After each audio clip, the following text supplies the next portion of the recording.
책꽂이에 보면 6일 약국 갑시다라는 책이 두 번이나 있습니다.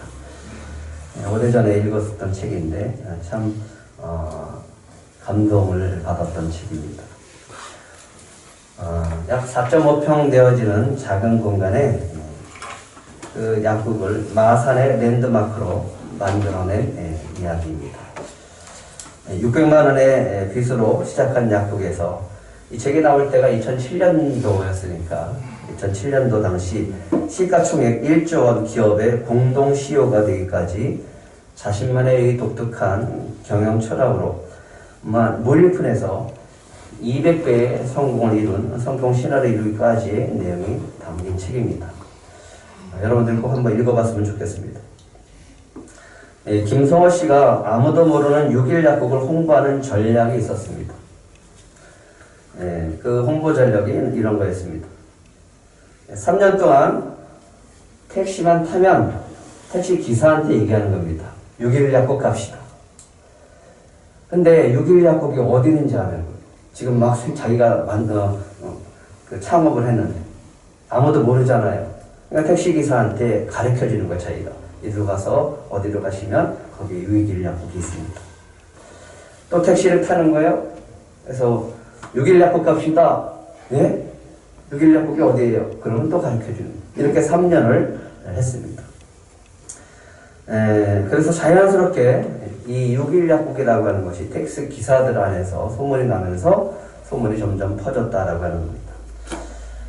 여러분들은 우리 들꽃순복음교회 올 때 어디 가자라고 얘기합니까? 만약에 택시를 탔습니다. 근데 제가 세브란스 병원에서 이렇게 오는데 저도 우리 교회 방향으로 오면서 얘기하기를 은평경찰서 연신초등학교 이렇게 얘기하더라고요. 좀 많이 배워야 되겠다는 생각을 했습니다. 앞으로 택시 타고 교회 오면 어디 가자고요?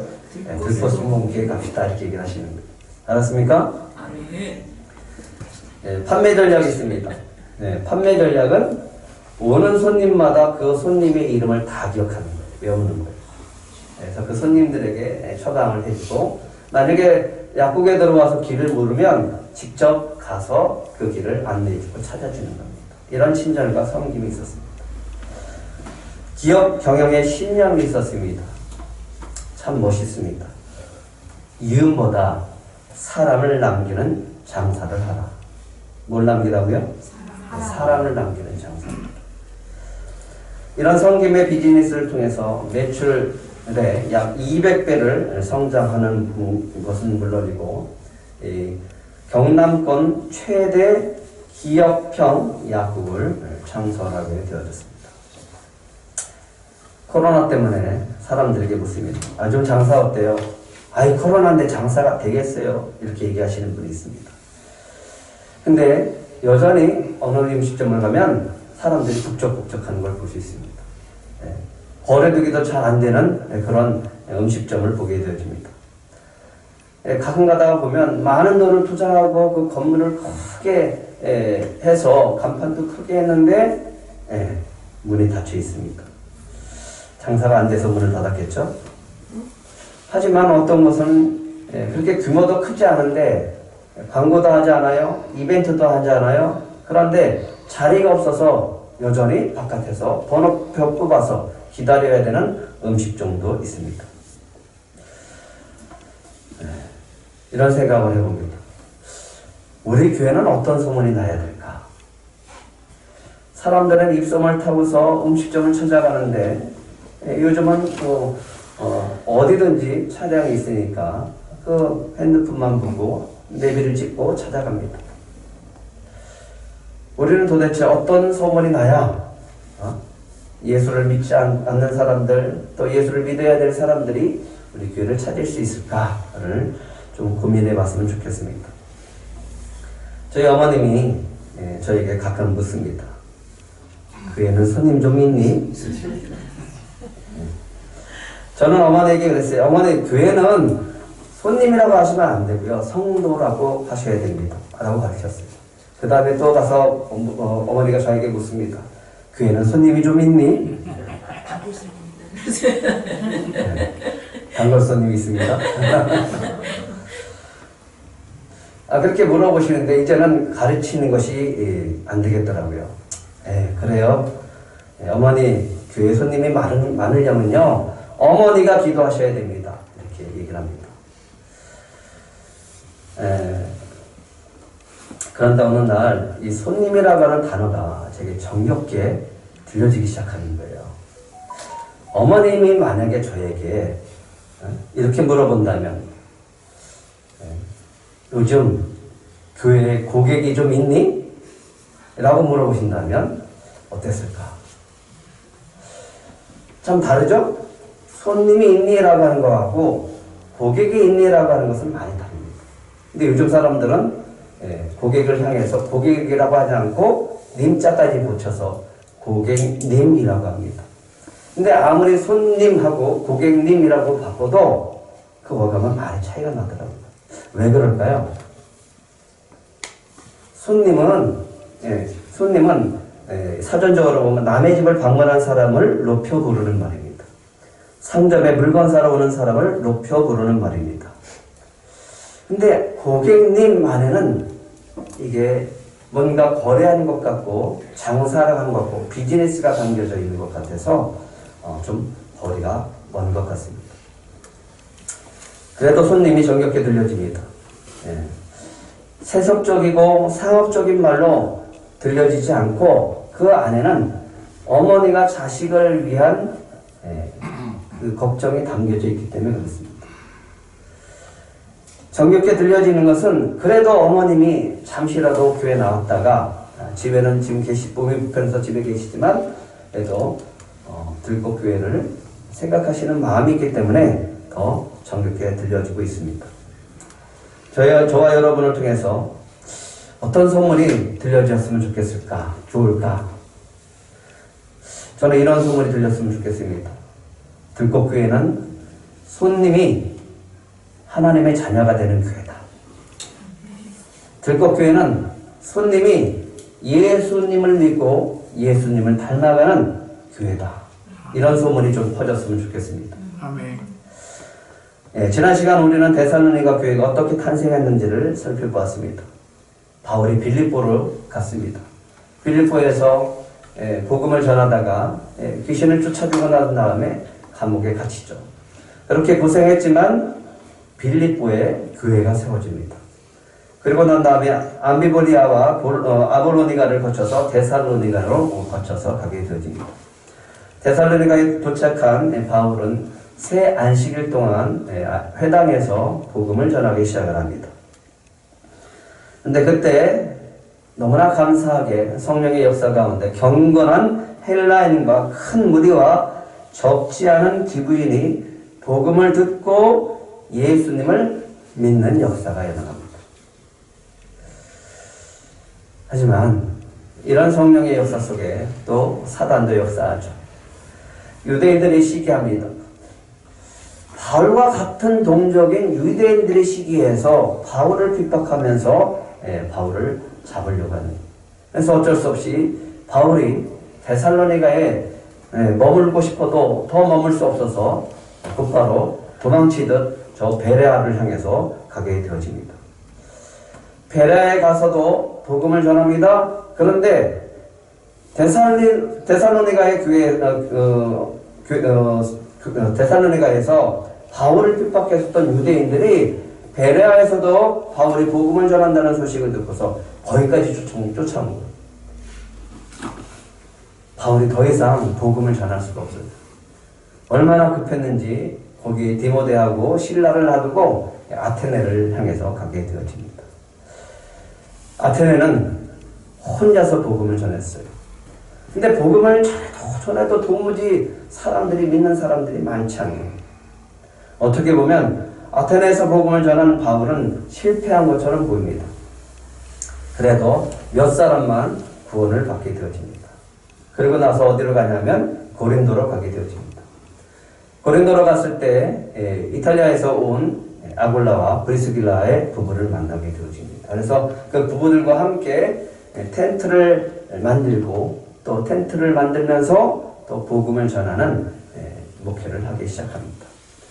그러고 있을 때 마케도니아에서 베라에서 떠나보냈던 디모데와 실라가 바울을 찾아오게 되어집니다. 그때 그들이 가져온 소식은 너무너무 놀라운 소식을 갖게 되었습니다. 그 소식 가운데 이런 놀라운 소식이 있었습니다. 1장 8절입니다. 같이 읽겠습니다. 시작. 주의 말씀이 너희에게로부터 마게도냐와 아가에게로만 들릴 뿐 아니라 하나님을 향하는 너희의 믿음의 소문이 각처에 퍼졌으므로 우리는 아무 말도 할 것이 없느라. 예. 아기를 낳으면 그 아기 때문에 부모가 기뻐하게 되어집니다. 그 아기가 날마다 자라가는 모습을 보면 어머니가 너무너무 기뻐하죠. 여보, 오늘은 아기가 몸짓을 했어.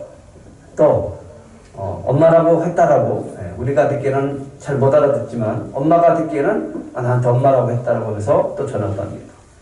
또 혼자서 뒤집었다라고 얘기하기도 하고, 어느 날은 앉아있다라고 얘기하기도 하고, 이제는 걸음마를 걷는다라고 하면서 부모는 아기가 자라는 모습을 보면서 기뻐합니다. 아기의 존재만으로 부모의 기쁨이 되어집니다. 저와 여러분이 오늘 이 예배의 자리에 있는 것만으로도 주님이 기뻐하시는 줄 믿으시기 바랍니다. 근데 더 기쁨은 뭐냐면 자라가는 거예요. 성장해 가는 거예요. 조금씩 성장해서 정말 주님이 기뻐하는 사람으로 성장해 나갈 때 주님은 더욱더 기뻐하십니다. 저 여러분이 정말 주님을 닮는 그런 믿음의 사람으로 성장해 나가길 축복합니다. 바울이 디모데와 실라를 통해서 놀라운 소식을 듣게 되어지는데 도망치듯 빠져나온 데살로니가의 복음을 듣고서 데살로니가에서 복음을 듣고서 믿었던 성도들이 놀랍게도 교회를 세웠다라는, 교회가 되어졌다라는, 자기는 잠깐 머물고 복음을 전했지만 그리고 도망치듯 빠져나가는데 놀랍게 어떻게 그들이 교회를 세웠을까라고 하는 거예요. 근데 더 놀라운 것은 그들이 주의 말씀을 통해서 온 사방에 복음을 전한다라고 하는 거예요. 말씀을 전한다라고 하는 겁니다. 데살로니가 교인들을 통해서 주님의 말씀이 마케도냐뿐만 아니라 아가야에까지 들려지고 있다라고 하는 거예요. 근데 더 큰 놀라움은 하나님을 향하는 너의 믿음의 소문이, 데살로니가 성도들의 믿음의 소문이 각처에 퍼졌다. 참 놀랍지 않습니까? 주님은 여러분들이 이 자리에서 예배 드리는 것만으로도 기뻐합니다. 여러분 존재 자체만으로도 기뻐하십니다. 더 기쁨은, 주님의 기쁨은 여러분들이 예수 그리스도를 믿고 믿음 안에서 성장하면서 예수님을 닮아가기 시작을 할 때 주님은 기뻐하실 줄 믿습니다. 그것이 저의 기쁨이고 그것이 주님의 기쁨입니다. 얼마 전에 국민일보에서 와서 취재를 해갔어요. 그래서 기사가 올라왔습니다. 기사를 보면서 그동안 우리 스페이스 R이라고 하는 공간을 만들기 위해서 참 어렵고 힘들었는데 저에게 큰 위로와 기쁨을 주시는 것 같았습니다. 그리고 지난주에는 다른 곳에서 취재해 왔어요. 그래서 우리 스페이스 R하고 또 우리 라마넬 성계와 땡스 기부를 취재해 갔습니다. 그 기사도 또 올라갔습니다. 근데 그 기사들을 보면서 자부심을 받는 분들이 누구였냐면 이 목회사관 학교 학생들이었어요.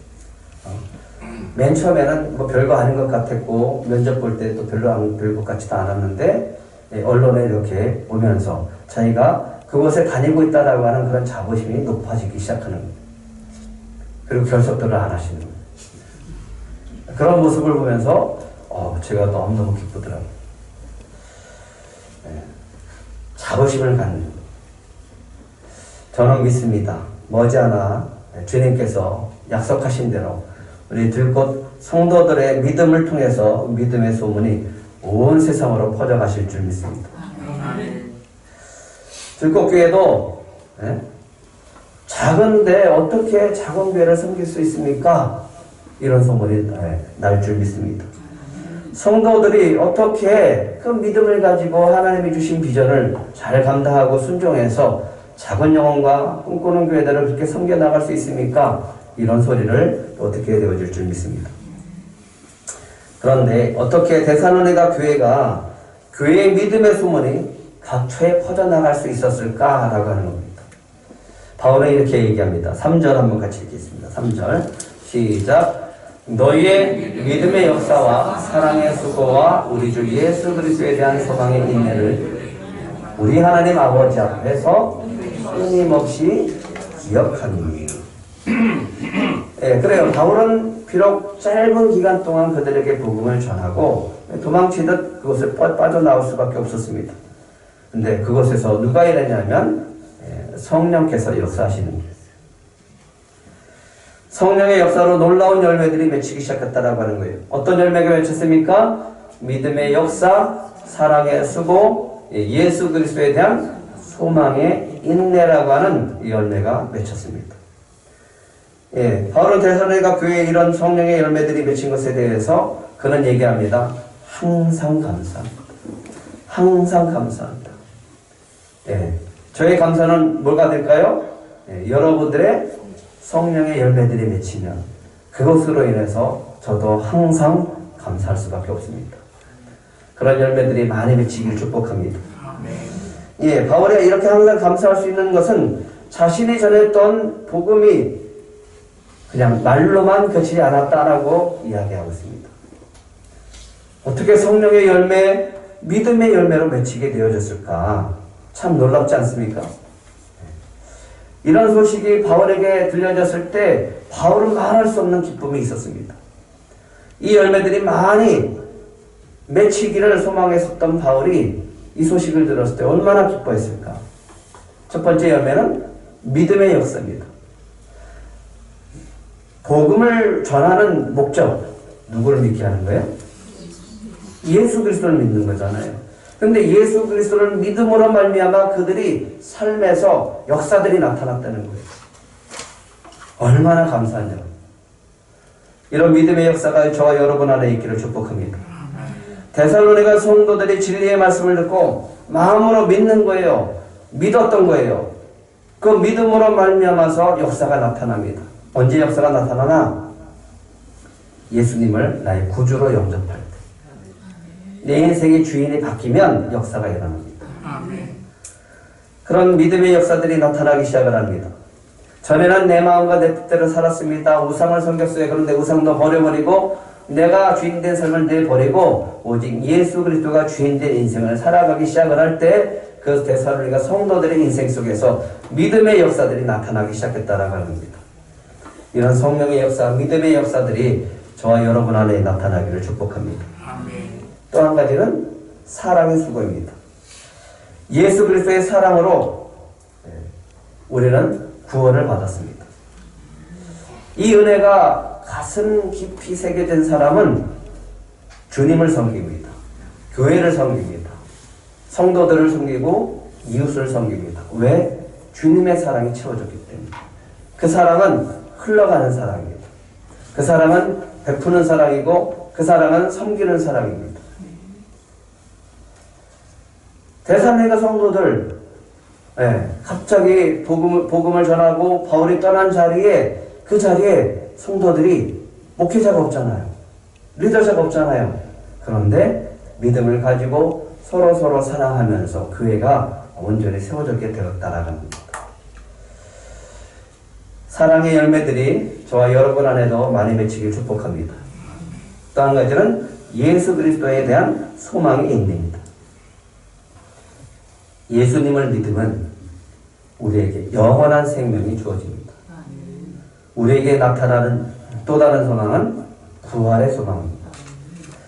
이 영원한 생명, 부활의 소망이 우리 안에 있을 때 뭘 두려워하지 않냐면 죽음을 두려워하지 않습니다. 그렇기 때문에 무슨 핍박이 오고 어려움이 와도 잘 견딜 수 있다라고 합니다. 이 데살로니가 교회에 놀라운 소망이 생겼습니다. 그들은 다시 오실 예수님에 대한 소망이 그들 안에 있었다라고 하는 거예요. 죽어도 다시 살 수 있는 부활의 소망이 그들 안에 있었습니다. 그렇기 때문에 오늘 그들에게 닥치는 어려움도, 오늘 그들에게 오는 환난도 견딜 수 있다라고 하는 겁니다. 이런 소망이 우리 안에 인내를 만들어내는 줄 믿으시기 바랍니다. 데살로니가 교회 성도들은요, 바울이 유대인의 시기로 말미암아서 핍박을 받았던 것처럼 그들도 데살로니가 교인들은 데살로니가라고 하는 도시 사람들에 의해서 핍박을 받았어요. 그런데도 믿음을 지키는 거예요.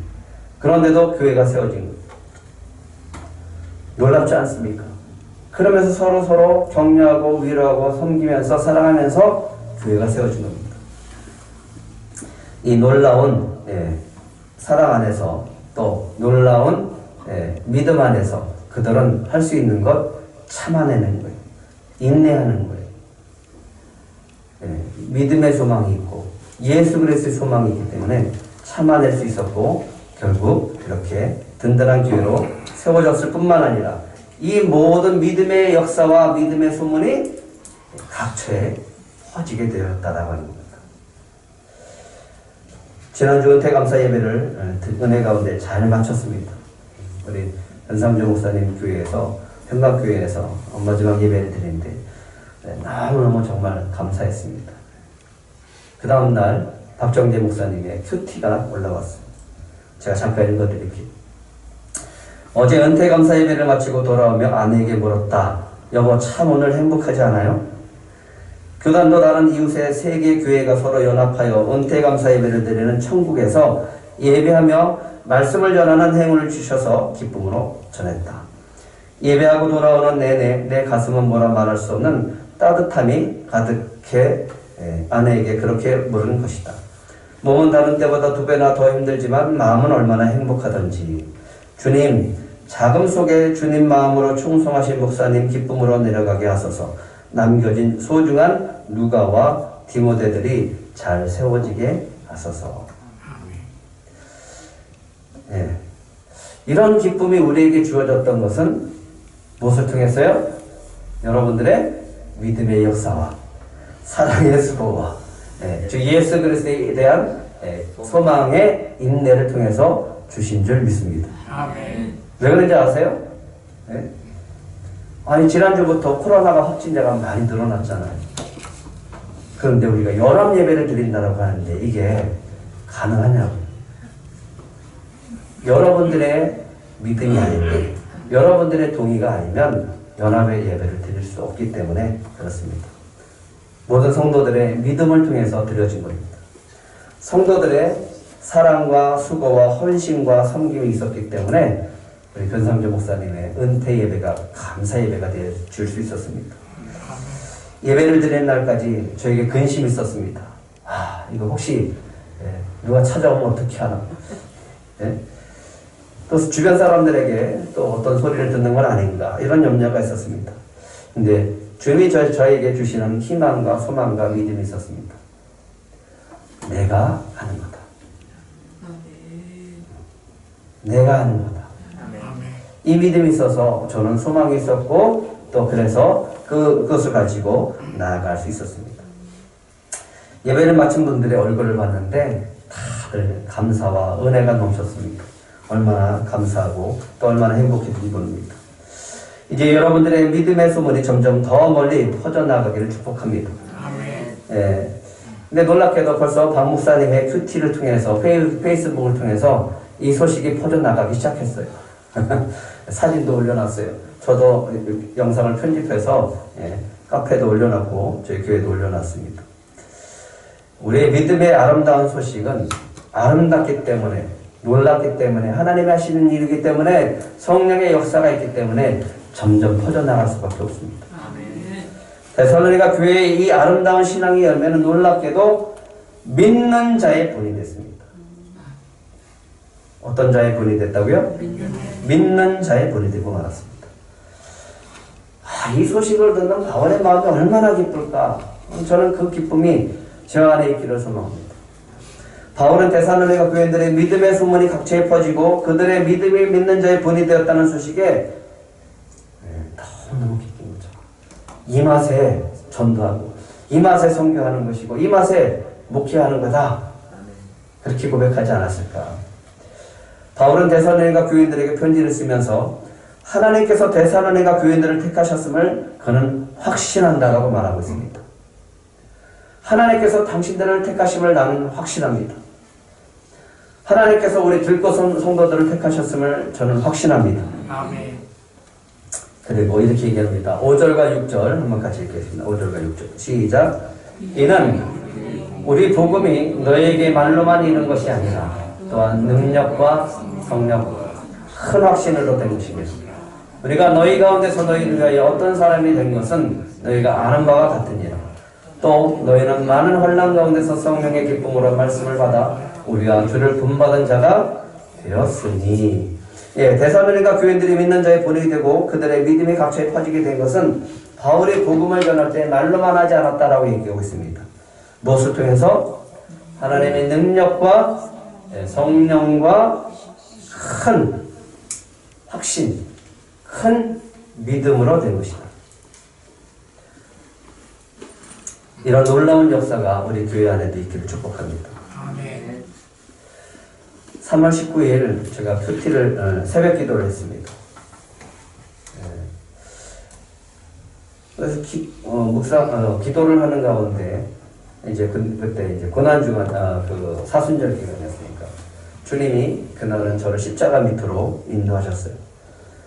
십자가에 달리신 예수님을 바라보면서 이렇게 눈물을 흘리게 됐습니다. 그때 막 들려지는 이 스피커에서 나오는 찬양 소리, 그 찬양의 곡 이름이 예수의 길입니다.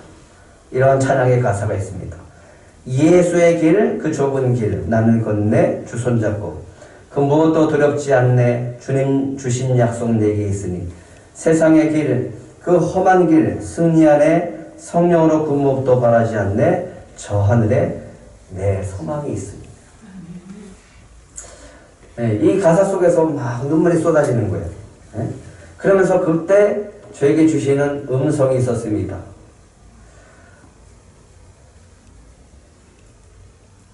들꽃교회 준 비전이 뭐냐? 뭐 그거야 늘 외우다시피 하는 작은 영혼과 작은 교회들에게 꿈과 희망을 주는 겁니다.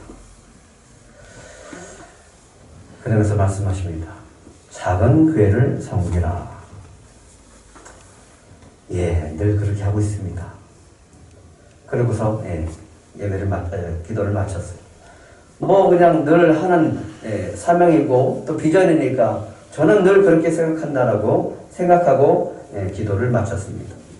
묵상의 자리에 갔습니다. 그날 주시는 말씀은 엘리사의 죽음을 앞두고 마지막 사역하는 장면이었습니다. 요아스 왕에게 얘기합니다. 구원의 화살을 쏘세요. 이것은 이스라엘을 구원하신 하나님의 화살입니다. 쏘세요. 그리고 화살을 쥐어주면서 땅을 치라고 합니다. 근데 이 요아스 왕이 땅을 땅 세 번만 치는 거예요. 그때 갑자기 엘리사가 막 화를 내는 거예요. 왜 세 번만 치셔요? 왜 세 번만 치냐고. 더 쳐야 될 거 아니냐고. 그래야 하나님이 이스라엘을 구원하실 거 아니냐고. 그러니까 세 번만 구원하실 거다.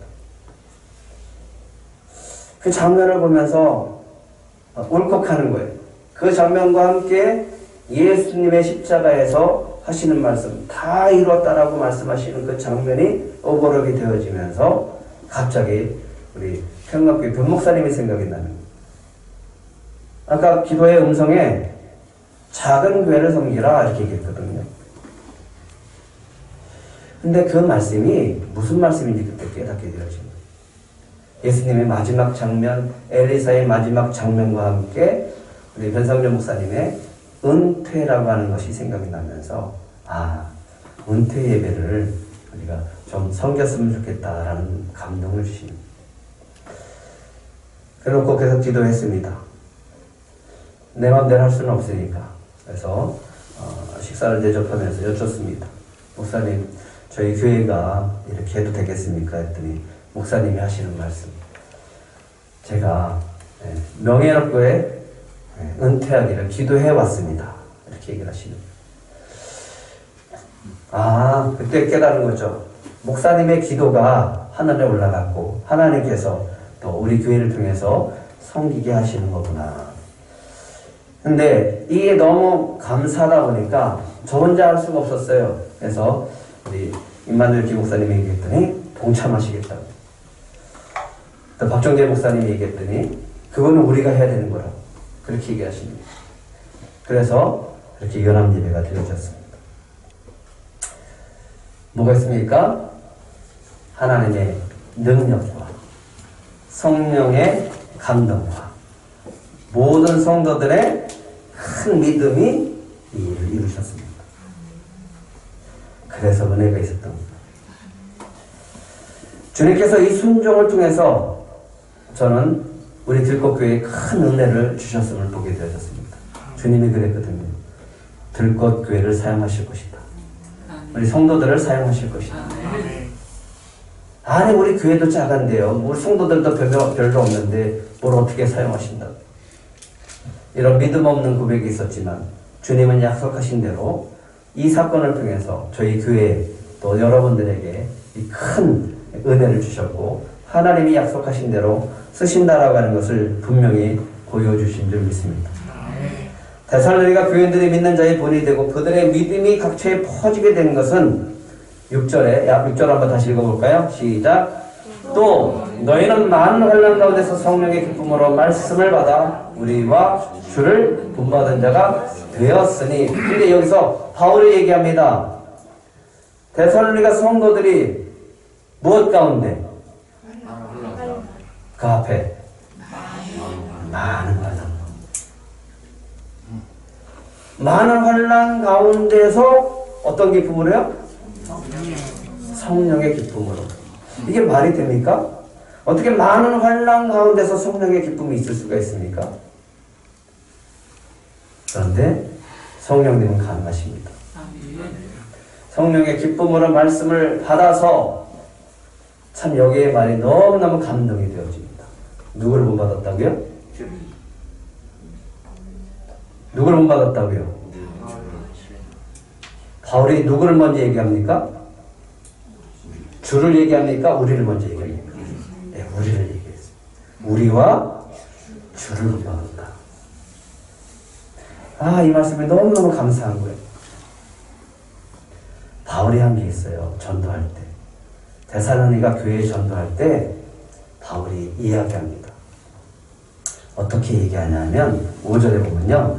데살로니가에서 복음을 전할 때 말로만 전하지 않고 말로만 전하지 않았습니다. 그리고 뭘로 전했느냐? 자신의 생활, 자신의 삶을 통해서 전했다 이렇게 얘기합니다. 목회자의 삶을 통해서 전했다. 이 말씀을 보면서 참 놀랍다. 그래서 바울은 얘기합니다. 우리를 또 주를 본받으라. 바울이 그럼 어떤 삶의 모습을 보여줬길래 그 삶 가운데 복음을 전했길래 그 삶의 모습이 구체적으로 어떤 모습이기에 본을 받으라라고 얘기할까? 어떤 걸까요? 힌트는 6절입니다. 많은 환난 가운데 3주 동안 복음을 전하는데 유대인들이 와갖고 동족이잖아요. 와서 예수를 전하지 못하게 핍박을 하는 거예요. 그런데 성령께서 역사하셨고 성령의 기쁨으로 그들은 말씀을 믿음으로 받아들이고 교회가 세워집니다. 참 놀랍지 않습니까? 그런데 똑같이 데살로니가 성도들이 동족에게 핍박을 받았거든요. 그 데살로니가 사람들이 마케도니아 사람들에게 핍박을 받았는데 그 가운데 바울처럼 많은 핍박 가운데도 성령의 기쁨으로 말씀을 받아서 우리와 주를 본받아서 믿음을 가지고 믿음의 본이 됐다라고 하는 거예요. 지금 우리나라는 교회들이 핍박을 받고 있습니까? 네? 교회들이 핍박을 받고 있습니까? 그렇지 않죠. 핍박과 비슷한 상황이 벌어지고 있는데 그게 뭐냐면 신뢰가 떨어지고 세상 사람들이 교회를 걱정하고 세상 사람들이 교회는 신뢰하지 않습니다. 심지어 목회자도 신뢰하지 않습니다.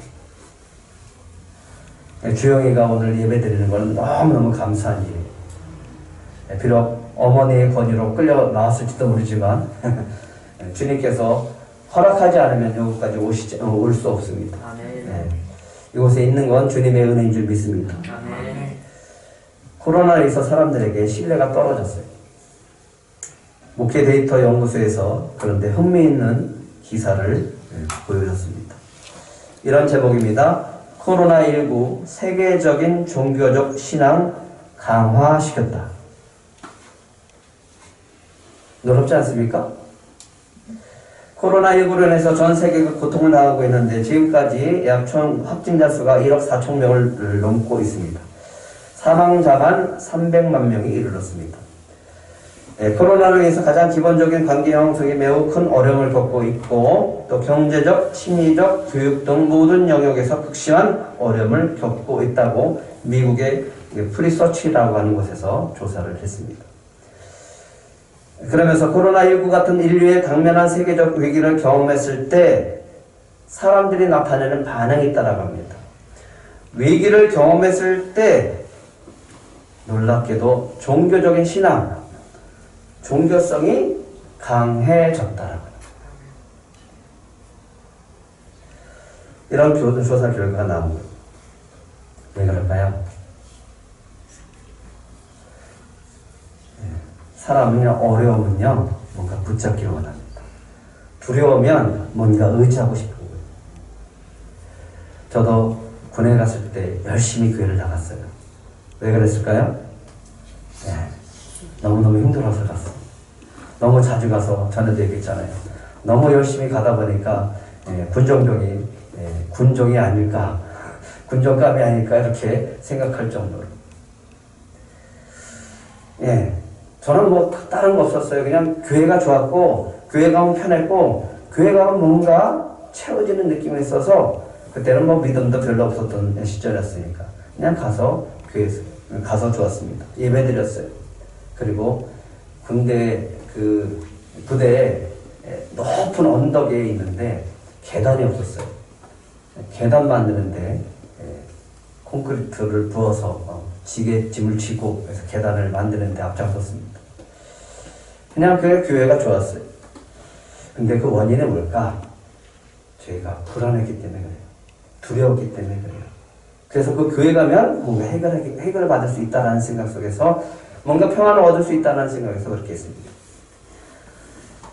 이 세상은 교회를 걱정하는 시대입니다. 아무리 코로나로 인해서 교회가 신뢰를 잃었다고 할지라도 세상 사람들은 지금 불안해하고 있고요. 두려워하고 있습니다. 그들을 그 어려움 속에서 구원하실 분은 오직 예수 그리스도 한 분뿐임을 믿으시기 바랍니다. 그들의 두려움과 불안을 해결할 수 있는 분은 오직 예수 그리스도 한 분뿐임을 믿으시기 바랍니다. 정말 진정한 사랑을 베풀어 주실 수 있는 분, 그분은 주님뿐입니다. 그분 안에 있을 때 진정한 평안과 축복과 은혜가 있게 되어질 줄 믿습니다. 이제 여러분들이 해야 될 것이 있습니다. 주님은 반드시 우리 교회를 사용하실 줄 믿습니다. 저와 여러분을 사용하실 줄 믿습니다. 이 믿음을 가지고 나아가셔서 정말 지금 어렵고 두렵고 떨리고 불안해하는 그런 영혼들을 예수 그리스도의 복음을 통해서 그 믿음을 통해서 소망을 주는 저와 여러분이 되기를 축복합니다. 그래서 들꽃교회 정말 주님이 주신 비전, 작은 영혼과 작은 교회들에게 꿈과 희망을 주는 교회다라는 그런 소문을 듣고 그 소문이 멀리 퍼져나가는 이 교회가 되어지기를 축복합니다.